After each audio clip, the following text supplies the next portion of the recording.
ये क्या होता है, ये इसका फैक्टर है। आगे बैठ जा। फैक्टर के ये हम लेट करते हैं इसको इक्वेशन नंबर 1 और इसको इक्वेशन नंबर 2। मैं कहता हूँ फ्रॉम इक्वेशन 1 ये part number x minus 1 is equal to 0, x is equal to 1। हमारे पास x की क्या वैल्यू आई है 1। अब हमने जो है ये जो हमारे पास जो ये हमें एक्सप्रेशन दी हुई है उसके अंदर हमने x is equal to 1 को पुट करना है। मैं लिखूंगा put x is equal to 1 in equation 2। मैं इसको कह देता हूँ ये इक्वल है p of x के, ठीक है। p of x is equal to x cube minus kx square plus 11x minus 6। इसके अंदर x is equal to क्या पुट करूँगा 1, ये बन जाएगा p of 1 का क्यूब माइनस k 1 का square plus 11x minus 6। x की जगह मान लिया है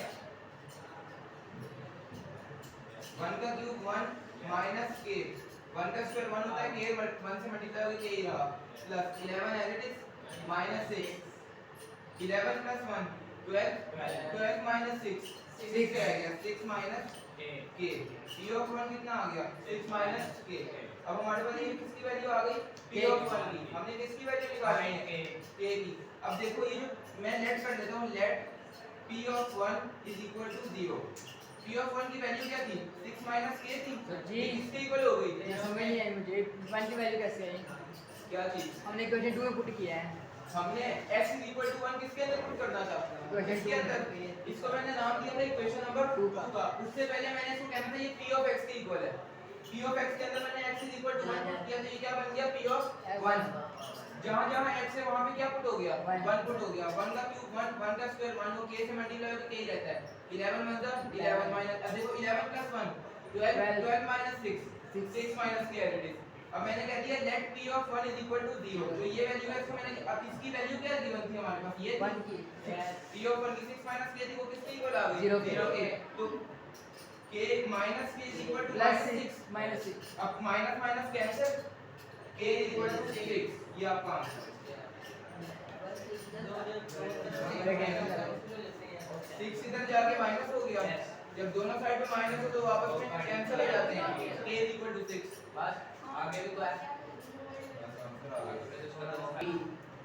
ये हमारे पास सेकंड आंसर आ गया। सर, अब हमने पहले इसको सर जी, इसके अंदर पुट करना है फिर इसको इसके अंदर पुट करना है। इसके दो आंसर सर आएंगे। ऊपर से ना देख भाई बाशु। ये दो फैक्टर थे हमने दोनों को 0 के ऊपर लेट किया वहां से x की आंसर निकाल लिए।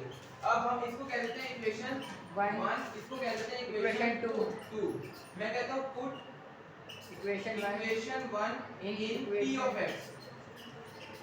p ऑफ x क्या था हमारे पास अब मैं कहता हूं ये p ऑफ x बन जाएगा हमारे पास p ऑफ 2 क्योंकि हमारे पास इक्वेशन x 2 है p ऑफ 2 हो गया ये इक्वल्स टू 2 का क्यूब माइनस माइनस 12 2 का cube square plus 48 44 multiply by 2 minus 48 2 का क्यूब होता है हमारे पास 8 minus 12 by it is 4 square 4 plus 44 to the 88 minus 48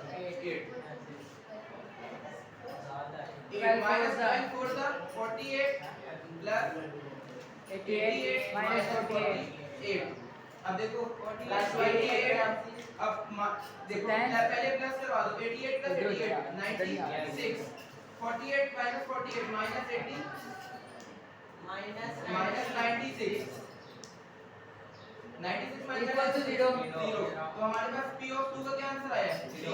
एक हमारे पास आंसर है p ऑफ ये एक का आंसर निकला है। अब मैं कहता हूं from equation 2 equation 2 88 12 4 the 48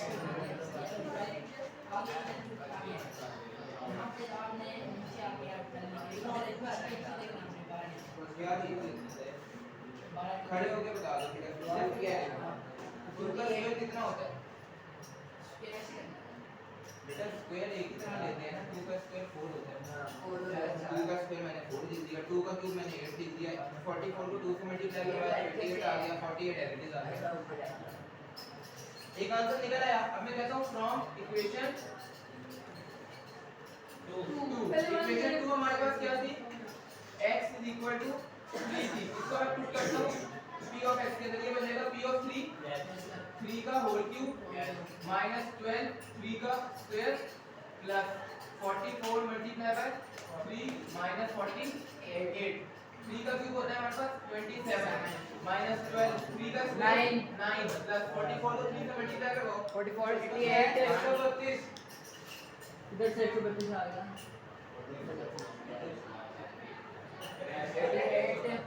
132 minus 48 अब 27 as it is 12 9 the 108 108 plus 132 minus 48 अब देखो प्लस वाली कौन कौन सी वैल्यू है, एक 132 और एक 27, इनको ऐड लगाओ पहले 132 plus 27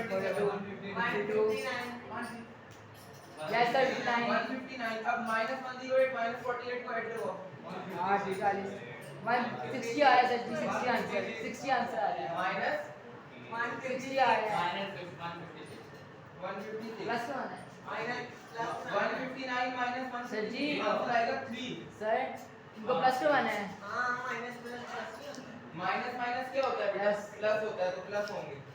अब ये प्लस है, ये माइनस है, plus minus minus p of 3 is equal to 3, ये आपका फाइनल आंसर है। आंसर नंबर 1 और आंसर नंबर 2। तो बड़ी बड़ी वैल्यू का साइन कौन सा है इसमें, प्लस 159 बड़ी वैल्यू है ना, तो उसका साइन आएगा।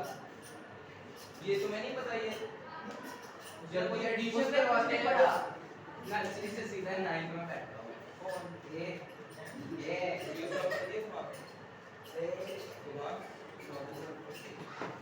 कर देता हूँ